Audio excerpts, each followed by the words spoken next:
ठीक है, let's continue combinations.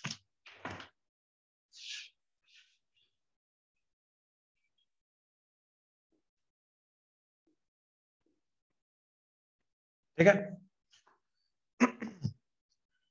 पहले इसका बिल्कुल बेसिक डेफिनेशन, ठीक है, कि कॉम्बिनेशन है क्या चीज, ठीक, एंड इसका फॉर्मूला वगैरह क्या है। ठीक है, अब यार परमुटेशन वर्ड का मतलब क्या था, ठीक है, सिलेक्शन एंड अरेंजमेंट। ठीक है, सिलेक्शन एंड अरेंजमेंट मतलब हम चीजों को सिलेक्ट भी कर रहे हैं एंड देन उनको अरेंज भी कर रहे हैं। हम उनको सिलेक्ट भी कर रहे हैं, उनको अरेंज भी कर रहे हैं। कॉम्बिनेशन का मतलब है सिर्फ और सिर्फ सिलेक्शन, कॉम्बिनेशन, दैट्स इट। मतलब ऑर्डरिंग से, अरेंजमेंट से अब फर्क नहीं पड़ता। हम ए बी एंड बी ए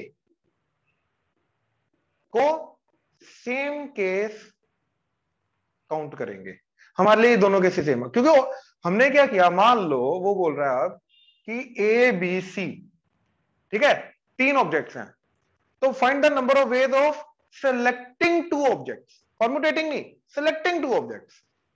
तो दो को सिलेक्ट करना है, ऑर्डरिंग नहीं करनी। तो अब यहां पे मैं सिलेक्ट करने के तरीके को क्या बोलूंगा, A B, A C, B C, that's it. अब A B and B A मेरे लिए अलग नहीं है, सेम है। ए सी एंड सी ए में को मैं एक ही काउंट करूंगा, B C and C B को मैं एक ही काउंट करूंगा। बात समझ में आ रही है, राइट? तो number of ways of selecting two objects out of these three objects, इसका आंसर क्या आना चाहिए, थ्री आना चाहिए। थ्री, लेस डाउन नहीं करना, डायरेक्ट आंसर हमें थ्री चाहिए। जैसे वो पीएनसी के अंदर डायरेक्ट आंसर सिक्स आता था, तीन में से दो चीजों को परमुटेट करने का तरीका, इसके अंदर क्या आना चाहिए, डायरेक्ट थ्री आना चाहिए। कोई फॉर्मूला चाहिए अपने को। अब इसका फॉर्मूला क्या है, इसका फॉर्मूला है एन सी आर। जैसे इसका एनपीआर था, इसका एनसीआर। क्या फॉर्मूला है इसका, ऊपर का ऊपर फैक्टोरियल, नीचे का नीचे फैक्टोरियल, एंड दोनों के डिफरेंस का नीचे फैक्टोरियल। ध्यान से एक चीज चेक करो, ये वाला जो पार्ट है ये तो पी वाला पार्ट है, राइट? तो पी वाले पार्ट के अंदर एक्स्ट्रा एक आर फैक्टोरियल से डिवाइड हो गया, तो वो हमारा एनसीआर बन गया। क्यों आया, कहां से आया ये फॉर्मूला, मैं पूरा डेरिवेशन बताऊंगा अभी, छोटा सा एक लाइन का डेरिवेशन है इसका। बट पहले देखो एग्जांपल, ठीक है। अब यही वाला केस, जैसे तीन में से दो चीजों को चूज करना है, चूज, सेलेक्ट, राइट? तो क्या आ जाएगा, 3C2, ये समझ आया, राइट? 3C2, तो क्या आ जाएगा आंसर, 3 फैक्टोरियल, ऊपर का ऊपर नीचे का नीचे, एंड दोनों का डिफरेंस 1 फैक्टोरियल। आई होप क्लियर हुआ, राइट? तो क्या आ गया, 3 फैक्टोरियल 6, 2 फैक्टोरियल 2, 1 फैक्टोरियल 1, तो दैट इज 3। तो 3 तो आ रहा है, 3 तो आ रहा है। हाँ जी, ऑनलाइन क्लियर हुआ, प्लीज कंफर्म करो। यस सर, पलक एकम, ठीक है, ओके गुड। अभी आया कहां से, राइट? अब ध्यान से देखना जरा, अभी हमने ये बोला permutation is nothing but A selection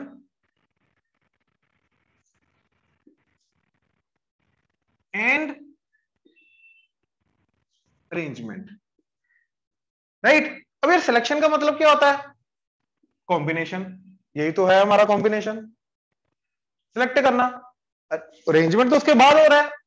तो देखो, जो एनपीआर होगा, right, that will be equal to, इसके अंदर सिलेक्शन भी हो रही है, अरेंजमेंट भी हो रही है, राइट? अब मेरे को ये बताओ, एन में से आर चीजों को सिलेक्ट करने का नंबर ऑफ वेज क्या होते हैं, एनसीआर। हाँ या ना, इसी को तो एनसीआर बोला हमने। What is NCR, NCR is nothing but number of ways of selecting r objects out of n objects. Obviously distinct है, राइट?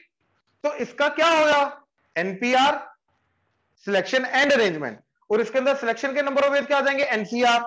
एंड अब यार देखो, एन में से आर चीजों को मैंने सिलेक्ट कर लिया, अब उन आर चीजों को अरेंज करना है, तो भैया चार चीजों को अरेंज करने का नंबर ऑफ वेज 4 फैक्टोरियल, तो आर चीजों को नंबर अरेंज करने का number of ways r factorial. तो अरेंजमेंट आ गई आर फैक्टोरियल, और बीच में एंड है, हमें ये भी करना है, ये भी करना है, तो मल्टीप्लाई आ जाना।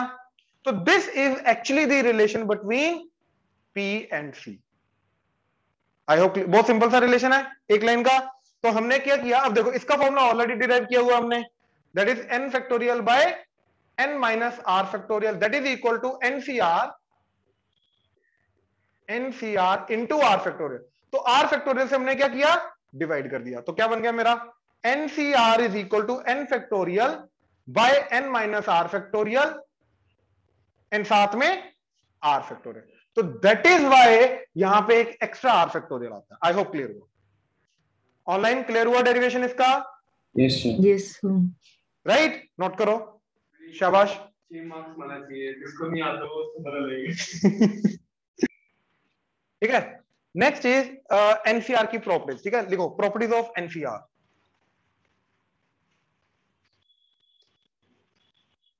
अच्छा एक और चीज, बुक में जैसे तुम्हें याद है एनपीआर को पी एन कोमा आर लिखते थे, राइट, ऐसे वो एनसीआर को सी एन कोमा आर भी लिख सकते हैं। ये भी चीज याद रखना, सेम आ गया ना तरीका लिखने का। ठीक है,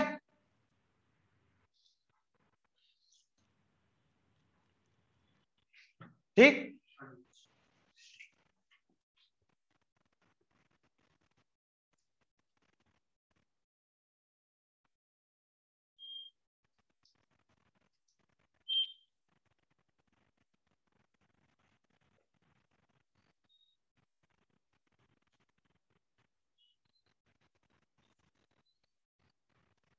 अब देखो एनसीआर, ठीक है, properties.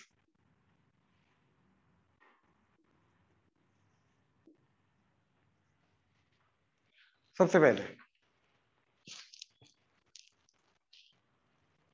NCR is equal to NCN minus r. मतलब एग्जाम्पल जैसे 14C8, ठीक है, 14C8। अब इन दोनों का डिफरेंस क्या है, 6।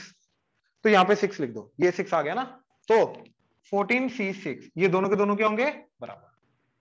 इन दोनों की वैल्यू सेम आएगी। कैसे, इसको देखो, व्हाट इज एनसीआर, ऊपर का ऊपर फैक्टोरियल, नीचे का नीचे नीचे का नीचे फैक्टोरियल। ओपन करो, ध्रुव होगा, बंद कर दे भाई, बंद कर दे, ऊपर ऊपर।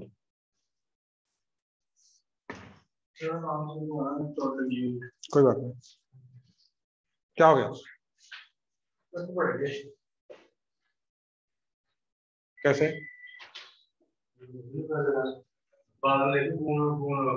कब, बैठ बैठ बैठ। तो ऊपर का ऊपर फैक्टोरियल, नीचे का नीचे फैक्टोरियल, और दोनों का डिफरेंस n माइनस आर का नीचे फैक्टोरियल। और ये चीज क्या जाएगी, ऊपर का ऊपर फैक्टोरियल, नीचे का n माइनस आर फैक्टोरियल, नीचे का नीचे फैक्टोरियल, और इन दोनों का डिफरेंस करो। तो n माइनस आर, n कटा तो ये आ गया r, तो r फैक्टोरियल। तो ऑब्वियसली देखो ये चीज सेम चली गई, राइट। इसका देखो जरा, जैसे इसका क्या जाएगा, 14 फैक्टोरियल डिवाइडेड बाय 8 फैक्टोरियल, 14 में से 8 गए 6 फैक्टोरियल, और इसका 14 फैक्टोरियल 6 फैक्टोरियल, नीचे का नीचे, और दोनों का डिफरेंस 8, तो 8 फैक्टोरियल से, तो दोनों सेम तो है। तो that is why NCR is equal to NCN minus r, ये हमेशा बराबर होगा। क्लियर हुआ, कुछ नहीं, ओपन करके लिखा यार, और कुछ नहीं किया। ऊपर का ऊपर फैक्टोरियल, नीचे का नीचे फैक्टोरियल, दोनों का डिफरेंस किया, वो आर आ गया, आर फैक्टोरियल। इसका भी एन फैक्टोरियल आर फैक्टोरियल, दोनों का डिफरेंस आर फैक्टोरियल, तो दोनों सेम आ रहे हैं, बात खत्म। इसका करके देखा ये आ रहा है, इसका करके देखा ये आ रहा है, दोनों सेम आ रहे हैं, तो ऑब्वियसली दोनों बराबर होंगे। तो एनसीआर की जगह हम एनसीएन माइनस आर लिख सकते हैं। ठीक है, अच्छा एक बार और करेगा इसका, एक बार और करेगा वापस ही आ जाएगा, आपस में कन्वर्ट होंगे, इससे ज्यादा नहीं होंगे। ठीक है, next second, NCR plus NCR plus 1। ठीक है, एन में से आर चीजों को चूज करना और एन में से आर प्लस 1 चीजों को चूज करना, that will be equal to n plus 1 C r plus 1। ठीक है, ये प्रूव करने को आ सकता है स्कूल में सब्जेक्टिव। ठीक है, और एक्चुअली में ये हमने लास्ट चैप्टर के अंदर फर्स्ट एक्सरसाइज के अंदर आई थिंक 11th क्वेश्चन था, उसका फर्स्ट या सेकंड पार्ट था, ये हमने प्रूव किया था। मैं दोबारा कर रहा हूं, देखो जरा क्या आएगा। n factorial divided by r factorial n minus r factorial plus n factorial divided by r plus 1 factorial and ये आ जाएगा n minus r minus 1 factorial. और हमें इसको क्या प्रूव करना है कि ये n plus 1 factorial divided by r plus 1 factorial and दोनों को सब्ट्रैक्ट किया, 1 1 कटेगा तो बचेगा n माइनस r, तो n माइनस r फैक्टोरियल के बराबर होगा। ये प्रूव करना अपने को, है ना। तो देखो यहाँ पे n फैक्टोरियल याद है, n फैक्टोरियल, ये r फैक्टोरियल है तो इसको लिखा हमने r प्लस 1 बाहर ले लिया तो बचा r फैक्टोरियल, इसको लिखा हमने n माइनस r बाहर ले लिया और बचा n minus r minus 1 factorial. तो ये क्या बन गया ओवरऑल, ये सारा का सारा n factorial divided by r factorial, n minus r बाहर आ गया और बचा n minus r minus 1 factorial plus इसको n factorial divided by r plus 1 factorial को r plus 1 into r factorial and n minus r minus 1 factorial. याद है denominator same करने के लिए हमने ये काम किया था। तो n factorial r factorial n minus r minus 1 factorial n minus r minus 1 factorial common, तो n factorial divided by r factorial n minus r minus 1 factorial. क्या बचा इधर, ये तीनों चीजें गई, बचा 1 by n minus r plus इधर ये तीनों चीजें गई, बचा 1 बाय r प्लस 1। क्लियर है, एलसीएम लिया, ये इधर राइट, तो r प्लस 1 प्लस ये इधर n minus r divided by product form में रखना है एंड इधर n factorial divided by r factorial n minus r minus 1 factorial. तो यहां पे r कटा, क्या बचा n प्लस 1। अब n plus 1 into n factorial n plus 1 का factorial divided bye n minus r, ये तो प्रोडक्ट हो रहा है ना, तो n minus r into n minus r 1 plus minus 1, तो that is n minus r का factorial and r plus 1 into r factorial r plus 1 का factorial and hence proved. I hope clear हुआ। इसका मतलब ये है कि हमारा, देखो इसको याद कैसे रखना आप, ठीक है, ऊपर वाली चीज सेम होगी, नीचे वाली चीज के अंदर एक का फर्क होगा। तो जैसे 14C8 प्लस 14C9, ऊपर वाली चीज सेम होगी, नीचे वाली चीज के अंदर एक का फर्क होगा, राइट। तो क्या आंसर आएगा, ऊपर वाली चीज जो है वो +1 हो जाएगी और नीचे वाली चीज में से जो दोनों में से बड़ा है वो आंसर आ जाएगा, ठीक है। तो ऊपर वाली चीज +1 हो जाएगा यानी कि ये 15 बन जाएगा सी, और नीचे से जो दोनों में से बड़ा है वो आ जाएगा 15C9। दैट्स, इस तरीके से इस प्रॉपर्टी को इंप्लीमेंट करना है। ऑनलाइन क्लियर हुआ? Yes sir, yes sir, right, note करो। Yes sir.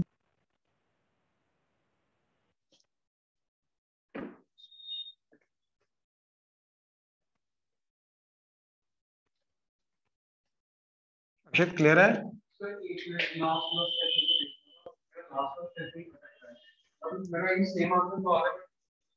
देख लेना, कोई बात नहीं।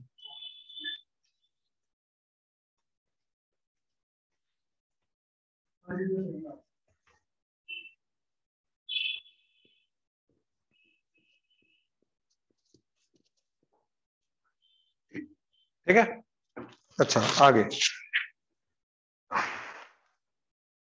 नाउ थर्ड प्रॉपर्टी, अगर NCX is equal to NCY के बराबर है, ठीक है, तो इसका मतलब है या तो ये दोनों बराबर होंगे और या तो इन दोनों का सम n के बराबर होगा, ये ठीक है। एग्जाम्पल, अगर 14C6 is equal to 14CX assume करो, तो वो बोल रहा है फाइंड x, तो या तो ये दोनों बराबर, ऊपर वाली चीज सेम होनी चाहिए, है ना, या तो ये दोनों बराबर होंगे either 6 is equal to x और इन दोनों का सम इसके 14 के बराबर होगा, यानी कि x क्या होगा 8, या तो x 6 होगा या तो x 8 होगा। और तुम्हें पहले से मालूम है 14C6 या तो 14C6 के बराबर होता है या तो 14C8 के भी बराबर होता है, NCN माइनस R के भी बराबर होता है। तो एक्चुअली में ये दोनों कहां से आए, ये तो एक तो डायरेक्ट कंपैरिजन करके आया भैया, अगर दोनों को बराबर होना तो इनका दोनों का ये जो नीचे वाला पार्ट है राइट वो सेम हो जाए, या फिर यार ये ऐसे भी तो हो सकता है NCY जो होता है वो NCN माइनस Y के बराबर होगा, राइट। तो या तो ये इसके बराबर हो जाए या तो ये इसके बराबर हो जाए। तो x is equal to n minus y और x plus y is equal to n। तो ये आ गया, बात समझे? बेसिकली ये देखो, अगर NC x is equal to NC y दे रखा है, राइट यार, एनसी एक्स जो होता है ये एनसी एन माइनस एक्स के भी तो बराबर होता है, राइट, एंड एनसी वाई जो होता है वो एनसी एन माइनस वाई के भी बराबर होता है। तो ये चारों आपस में बराबर है, ये समझ में आया? ये चारों आपस में बराबर हो, चारों आपस में बराबर होने का मतलब या तो ये इसके बराबर हो जाए या ये इसके बराबर हो जाए या ये इसके बराबर हो जाए, हाँ या ना? ये इसके बराबर हो गया तो x इक्वल टू वाई आ गया, ये इसके बराबर हो गया तो n minus x equal to y आ गया, और x उधर लेके जाओ तो n is equal to x plus y आ गया, राइट। और अगर ये इसके बराबर हो गया तो n minus x equal to n minus y, n कटा माइनस माइनस कटा x इक्वल टू वाई, वो तो ऑलरेडी आ चुका है। तो दो कंडीशन बनी हमारी, या तो x इक्वल टू वाई या तो x plus y equal to y. हाँ, ये उसको लगा के ये कंडीशन बनी है, उसको लगा के ये कंडीशन बनी।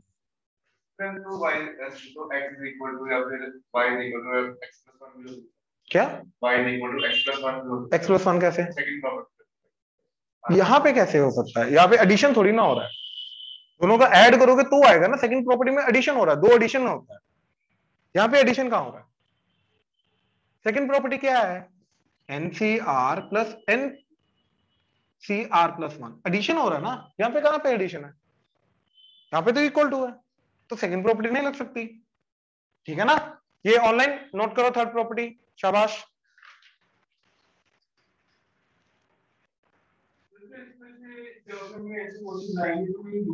दोनों केसेस, दोनों आंसर आएंगे, मतलब इसका आंसर जो है वो 6 भी है 8 भी है, दोनों आंसर।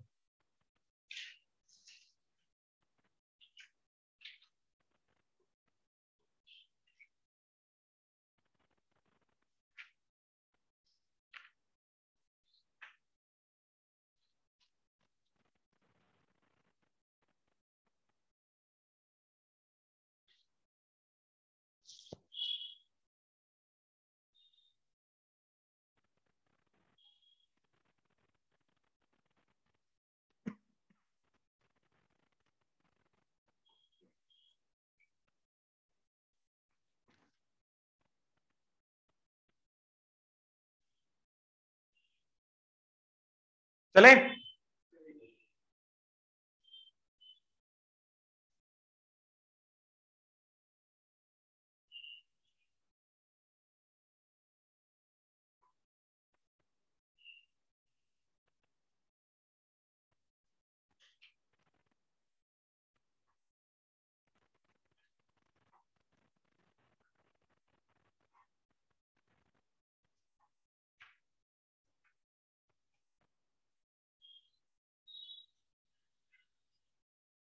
हो गया?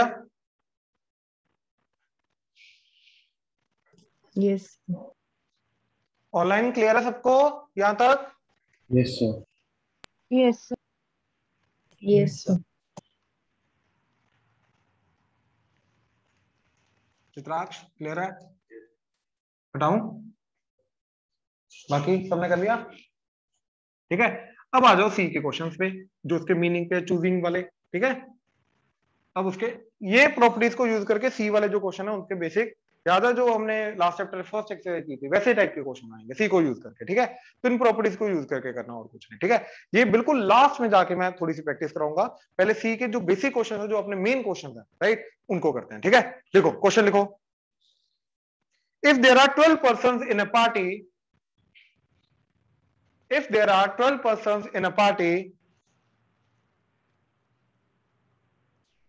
and if each two of them shake hands with each other, and if each two of them shake hands with each other, each two of them shake hands with each other, how many handshakes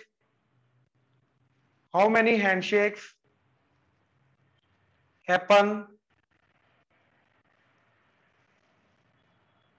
in total? Then how many handshakes happen in total?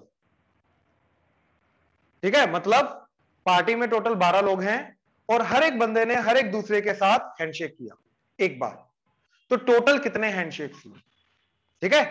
अब यार देखो, दो persons को अगर मैं select करूंगा तो दो पर्सन्स मिलके एक हैंडशेक करेंगे, तो number of handshakes will be equal to number of ways of selecting two persons out of 12। जितने तरीकों से 12 में से मैं दो बंदों को सिलेक्ट कर सकता हूं, दो बंदों को सिलेक्ट करने का मतलब एक हैंडशेक। अब यहां पे ऑर्डरिंग नहीं चाहिए, क्योंकि ए ने बी से हैंडशेक किया, बी ने ए से हैंडशेक किया, it's one and the same thing, it will be counted as one. तो यहां पे ऑर्डरिंग नहीं चाहिए, ये क्लियर होना चाहिए क्वेश्चन को देख के, राइट। तो यहां पे ऑर्डरिंग नहीं चाहिए, तो यहां पे क्या करना है, चूज करना है। तो 12 में से दो पर्सन को चूज करने का way, that will be number of handshakes. Online clear हुआ? Yes sir. राइट। तो इसका सिंपल आंसर क्या आ गया, 12C2। अच्छा, तो एनसीआर का ध्रुव, एनसीआर इसको मतलब जैसे एनपीआर होता था ऐसे एनसीआर, तो N factorial by R factorial, N minus R factorial.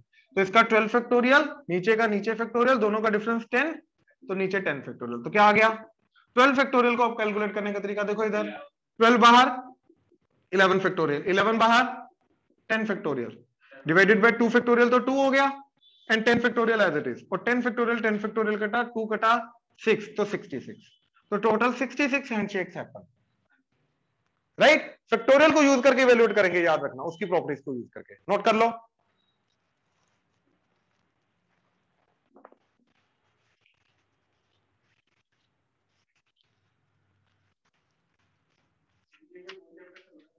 अब ये सी है, ये सी है, उसका अगला पार्ट पीएनसी था ना, कॉम्बिनेशन आ गया, है वही है, एक दो दिन लगेंगे, ये भी खत्म हो जाएगा। चले आगे online,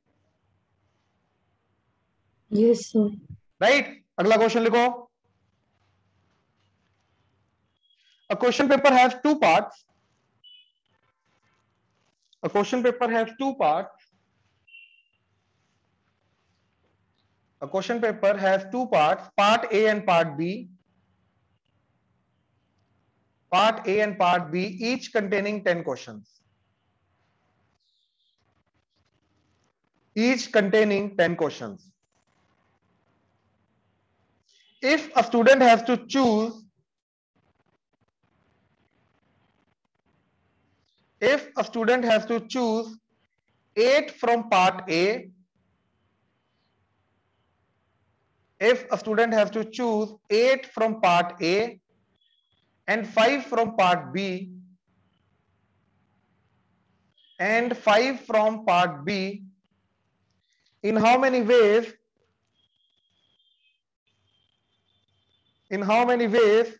can he choose the questions? Can he choose the questions?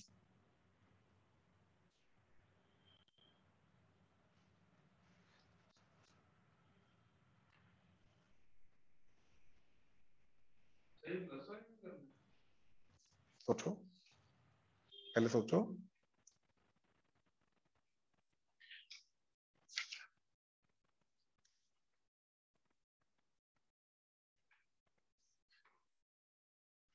Final answer number में निकालना है, फैक्टोरियल में नहीं, याद रखना।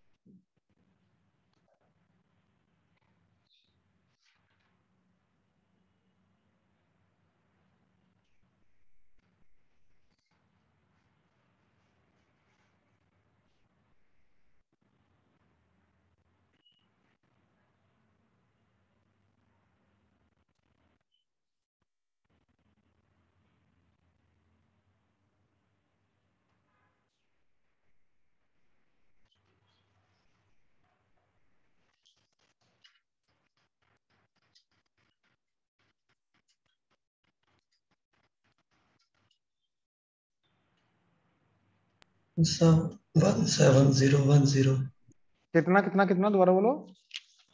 17010 नहीं यार, गलत है।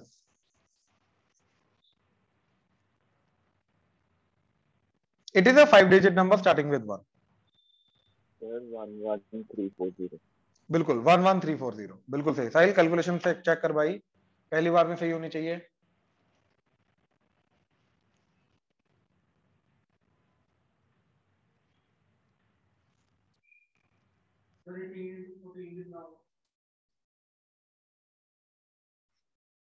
हम्म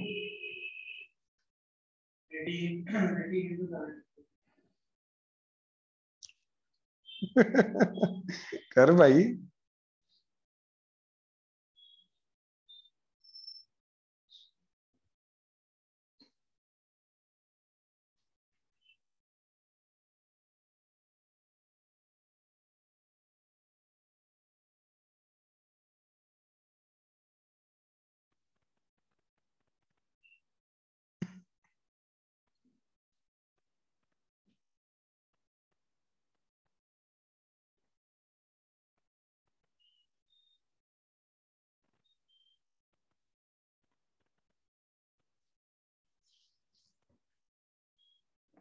देखो पहले सेक्शन ए, फिर सेक्शन बी, इसमें 10 क्वेश्चन, इसमें 10 क्वेश्चन, इसमें से 8 चूज करने, इसमें से 5, तो इसके टोटल नंबर ऑफ वेज क्या आ जाएंगे 10C8, इसके total number of veg 10C5, और दोनों मेरे को ये भी करना है एंड ये भी करना है, तो दोनों का product that is 10 factorial by 8 factorial 2 factorial 10 factorial by 5 factorial 5 factorial. तो इधर से कटा तो 10 एंड 9 आ जाएगा, बाकी 8 फैक्टोरियल इससे कटेगा, ठीक, नहीं काटना, 10 हमेशा रहने दो ताकि वो 0 एट द एंड इजी कर देता कैलकुलेशन। 10 को काटा तो 10 into 9 into 8 into 7 into 6 into 5 factorial कटा। अब बाकी जो 5 फैक्टोरियल है देखो 1 इंटू 2 इंटू 3 इंटू 4 इंटू 5, तो 5 टू द 10 और ये 10 कटा, 4 टू द 3 टू द, और ये जो 2 है ये इसके साथ कटा, तो क्या बचा 10 इंटू 9 इंटू 9 इंटू 2 इंटू 7, तो 7 टू द 14, 9 9 द 81 इंटू 10, तो 81 इंटू 14,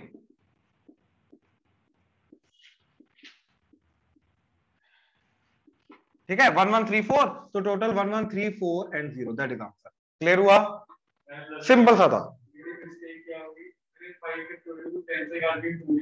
पहली बार में इसे सही होना चाहिए, ठीक है। एंड क्योंकि एंड है, ये भी करना है ये भी करना है, तो मल्टीप्लाई। ऑनलाइन क्लियर है यहां तक? Yes, sir. राइट, चलो अब आगे, सॉरी, हाँ तो सेक्शन 1 के अंदर से 8 करने हैं, तो 10 में से 8 कर लिए, सेक्शन बी के जो 10 हैं उसमें से 5 कर लिए, तो 5 कर लिए। अब मेरे को सेक्शन ए भी करना है एंड सेक्शन बी भी करना, तो मल्टीप्लाई किया, ठीक है ना। ऑनलाइन देख लो, अगर कोई भी पॉइंट पे कंफ्यूजन है तो बोलो, ठीक है। चलो आगे लिखो जरा, in how many ways can cricket, in how many ways can a cricket team, in how many ways can a cricket team of 11 be chosen out of 15 players, if out of 15 players if first part there is no restriction on the selection, there is no restriction on the selection, second a particular player is always chosen, a particular player is always chosen, and third a particular player is never chosen। ध्यान से करना, ये conditional आ गया अब, ठीक है, ध्यान से करना। Yes yes yes yes, it's 1001। देखो यार 11 की टीम सेलेक्ट करनी है, कितने में से 15 में से, तो total number of veg would be 15C11, ये फर्स्ट पार्ट का आगे विदाउट एनी रिस्ट्रिक्शन, राइट। 15 में से कोई भी 11 को सिलेक्ट कर लो, राइट। अब देखो सेकंड पार्ट में क्या बोल रहा है, a particular player is always selected, मतलब यार 15 में से एक बंदे को ऑलरेडी मैंने सिलेक्ट कर रखा है, तो बाकी और कितने सिलेक्ट करने हैं? बाकी 14 बचे। 14 में से और कितने सिलेक्ट करने हैं? 10। तो मेरी टीम 11 की बन जाएगी, बात खत्म। तो सेकंड पार्ट में क्या था? 14C10, क्योंकि एक तो ऑलरेडी सिलेक्टेड है 15 में से, तो 14 फैक्टोरियल बाय 10 फैक्टोरियल 4 फैक्टोरियल, ये कटा, तो 14 इंटू 13 इंटू 12 इंटू 11, 4 फैक्टोरियल 24, ठीक है। 6 पे 2, 6 पे 4, ठीक है। 2 कटा 2, 2 कटा 7, तो 7 इंटू 13 इंटू 11 दैट इज 1001। हाँ जी, ऑनलाइन क्लियर हुआ? Yes, sir. Yes, sir. ठीक है। लास्ट में क्या बोल रहा है? A particular person is never chosen, मतलब 15 में से एक बंदा ऐसा है जो रिजेक्टेड है, जिसको चूज ही नहीं करना। तो बाकी कितने बचे? 14। तो 14 में से अब 11 चूज करेंगे टीम बनाने के लिए। तो 14C11 is the third part answer, जो भी आंसर है। आई होप क्लियर हुआ।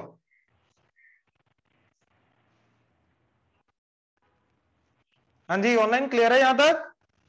Sir, third part एक बार दोबारा बताना। भाई थर्ड पार्ट में क्या है, एक पर्टिकुलर पर्सन को कभी चूज नहीं करना। Yes, sir. तो 15 में से एक बंदे को चूज करना ही नहीं है, तो 11 चूज करने हैं, बाकी रिमेनिंग 14 में से ना। टीम तो 11 की बनानी है अभी भी, और बचे कितने? 14। तो 14C11 इज द आंसर, ठीक है। ठीक है sir.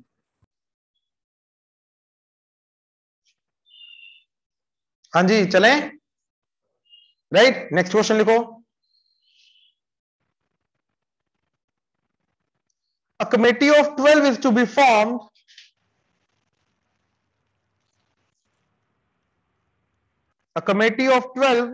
formed from 9 women and 8 men. From 9 women and 8 men.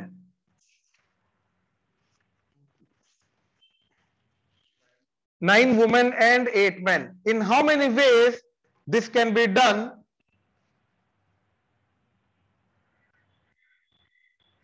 In how many ways this can be done if at least 5 women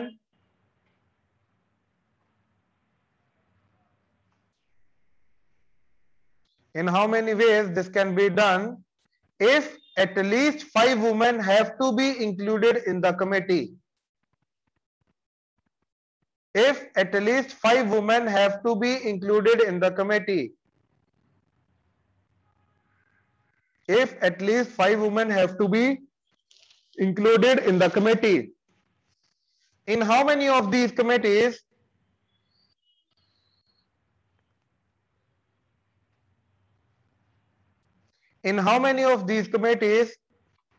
first part, women are in majority. Second, men are in majority.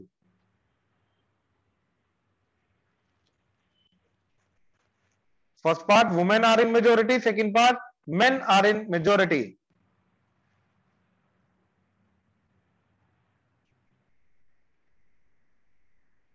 ठीक है, सोचो। देखो and समझो कहां पे गलती कर रहे हो। 6,000, लेट मी चेक।